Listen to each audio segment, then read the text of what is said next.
মেঘনা আর তেঁতুলিয়া নদীর কোল ঘেঁষে গড়ে ওঠা এক জনপদ। আর আমি আছি এখন সেই জনপদের শিক্ষা এবং সংস্কৃতির প্রাণকেন্দ্রে। এই প্রাণকেন্দ্রটি হলো আমাদের সবার প্রিয় ভোলা সরকারি কলেজ। আজকে আমি এই কলেজটির ব্যাপারে আপনাকে সকল খুঁটিনাটি তথ্যগুলো জানাতে চেষ্টা করব। তো চলুন কথা না বাড়িয়ে ভিডিওটি শুরু করা যাক। আপনার বাসা যদি ভোলা জেলার দক্ষিণে হয়ে থাকে তাহলে সিএনজি বা বাস দিয়ে চলে আসতে পারেন ভোলা জেলার বীরশ্রেষ্ঠ মোস্তফা কামাল বাস স্ট্যান্ড। ভোলা জেলার সবচাইতে বড় বাস স্ট্যান্ডটি এটি। বাস বা সিএনজি থেকে নামার পরে আপনি এখান থেকে সরাসরি একটি অটোরিকশা নিয়ে নেবেন আর লোকেশন বলবেন ভোলা সরকারি কলেজ। অটোরিকশায় জনপ্রতি ভাড়া নেবে 10 টাকা করে। ভোলা সদর থেকেও ভোলা সরকারি কলেজ আসতে অটোরিকশা ভাড়া লাগে মাত্র 10 টাকা। বাস স্ট্যান্ড থেকে আমরা 5 মিনিটে চলে আসলাম ভোলা সরকারি কলেজ। এই কলেজটির মোট 2টি গেট রয়েছে, এর মধ্যে এটা হলো প্রথম গেট এবং ভোলা সদর থেকে আসার সময় যে গেটটি সামনে পড়ে এটা হলো দ্বিতীয় গেট। যাই হোক, আমরা প্রথম গেট দিয়েই ভোলা সরকারি কলেজের ভিতরে প্রবেশ করলাম। প্রবেশের সাথে সাথেই হাতের বাঁ পাশে দেখলাম বিশাল একটি খেলার মাঠ, আর সেখানে বিভিন্ন শিক্ষার্থীরা খেলাধুলায় ব্যস্ত। কেউ বা ফুটবল খেলছে, আবার কেউ বা ক্রিকেট। একটি কথা বলে রাখা ভালো, আমি ভিডিওটি করার সুবিধার্থে বিকালের সময়টাই বেছে নিয়েছি। এই জন্যই কলেজের ভিতরে কোনো ছাত্রছাত্রী নেই, যারাই বা আছে তারা সবাই খেলাধুলায় ব্যস্ত। মাঠের বাম পাশেই রয়েছে ছায়াবীথি মঞ্চ, যেখানে কলেজের বড় বড় প্রোগ্রামগুলো হয়ে থাকে, এবং ছাত্রছাত্রীদের বসার জন্য মাঠের পাশেই রয়েছে বিভিন্ন কালারফুল বেঞ্চ।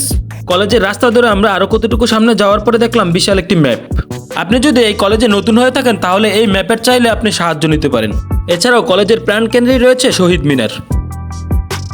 শহীদ মিনার থেকে উত্তর দিকের রাস্তা ধরে কিছুক্ষণ হেঁটে গেলেই আপনার চোখে পড়বে কলেজের মেইন ক্যান্টিনটি। 1962 সালের জুলাইয়ের 1 তারিখে প্রতিষ্ঠা করা হয় এই কলেজটি। কলেজটি প্রায় 15.6 একর জায়গা নিয়ে অবস্থিত এবং দক্ষিণ বাংলার সবচেয়ে শ্রেষ্ঠ বিদ্যাপীঠ হিসাবে স্বীকৃত। 1962 সালের 15ই সেপ্টেম্বর একাদশ বিজ্ঞান, বাণিজ্য ও মানবিক বিভাগ নিয়ে প্রাথমিকভাবে এই কলেজটির যাত্রা শুরু হয় এবং 1979 সালের 7ই মে কলেজটিকে জাতীয়করণ করা হয়। কলেজটিতে প্রায় 8,000-এর কাছাকাছি ছাত্রছাত্রী রয়েছে। ভোলা কলেজে উচ্চ মাধ্যমিক, স্নাতক পাস, স্নাতক সম্মান এবং স্নাতকোত্তর পর্যায়ে শিক্ষা প্রদান করা হয়ে থাকে। বর্তমানে 16টি বিভাগে স্নাতক সম্মান কোর্স এবং 12টি বিভাগে স্নাতকোত্তর কোর্স চালু রয়েছে। এখানে রয়েছে 4টি একাডেমিক ভবন, একটি কেন্দ্রীয় গ্রন্থাগার এবং 16টি বিভাগীয় সেমিনার গ্রন্থাগার রয়েছে। কেন্দ্রীয় গ্রন্থাগারে প্রায় 16,000-এর কাছাকাছি বই রয়েছে এবং বিভাগীয় গ্রন্থাগারগুলোতে প্রায় 20,000-এর অধিক বই রয়েছে। এছাড়াও শিক্ষার্থীদের উদ্যোগে কলেজের ক্যাম্পাসে রয়েছে ছোট একটি লাইব্রেরি, যে কেউ চাইলে এখান থেকে বই নিয়ে কলেজের ক্যাম্পাসে বসে পড়তে পারে। কলেজের ক্যাম্পাসে রয়েছে ফলজ, বনজ এবং বিভিন্ন প্রকৃতির কয়েক হাজারেরও বেশি গাছ। আরও রয়েছে তাদের নিজের একটি বিশাল ফুলের বাগান। এক কথায় বলতে গেলে ভোলা সরকারি কলেজ যেন সবুজের সমারোহ, যেখানে যাবেন সেখানেই বিভিন্ন প্রকৃতির গাছ আর গাছ। এ যেন পুরো ক্যাম্পাসটি এক সবুজের চাদরে ঢাকা। ভোলা সরকারি কলেজে national cadet corps, BNCC, robot scout, যুব রেড ক্রিসেন্ট, স্বেচ্ছায় রক্তদানের বিভিন্ন সংগঠন সহ আরও অনেক সংগঠন রয়েছে। এছাড়াও শহীদ মিনারের পাশেই রয়েছে শিক্ষক এবং ছাত্রদের জন্য মসজিদ।